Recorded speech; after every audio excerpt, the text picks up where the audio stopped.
देख रहे हैं हिंदी माइक। मैं हूं आपके साथ पल्लवी त्रिपाठी। बीजेपी के चाणक्य कहे जाने वाले गृह मंत्री अमित शाह के राजनीतिक सूझबूझ से हर कोई वाकिफ है।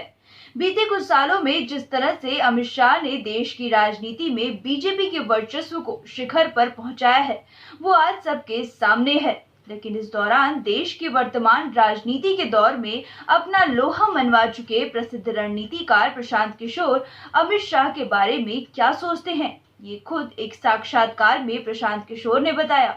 दरअसल द ललन टॉप को दिए एक इंटरव्यू में प्रशांत किशोर अमित शाह पर पूछे एक सवाल का जवाब देते हुए उन्होंने कहा कि वो बहुत कर्मठी व्यक्ति हैं। मैंने उनके साथ बहुत लंबे समय तक काम तो नहीं किया, लेकिन मैं समझता हूं कि पारंपरिक चुनाव लड़ने का तरीका अमित शाह बेहद अच्छे से समझते हैं। पार्टी कार्यकर्ताओं और संगठनात्मक चीजों को लेकर उनकी समझ अन्य नेताओं की तुलना में बेहतर है।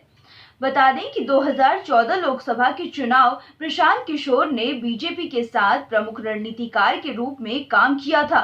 इस दौरान प्रधानमंत्री मोदी के साथ हुए एक वाकये का जिक्र करते हुए प्रशांत ने कहा कि साल 2014 के लोकसभा चुनाव के दौरान हम अलग तरीके से पार्टी का प्रचार कर रहे थे, तो मुझे थोड़ी गड़बड़ी का डर था। लेकिन नरेंद्र मोदी जी ने मुझसे कहा कि अब जो होगा वो देखा जाएगा।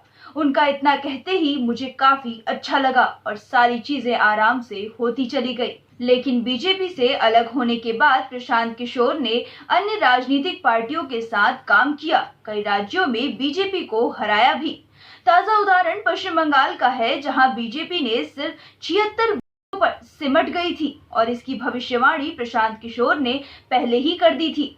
बंगाल विधानसभा चुनाव में 100 का आंकड़ा भी नहीं पार कर पाएगी और ये सच साबित हुआ।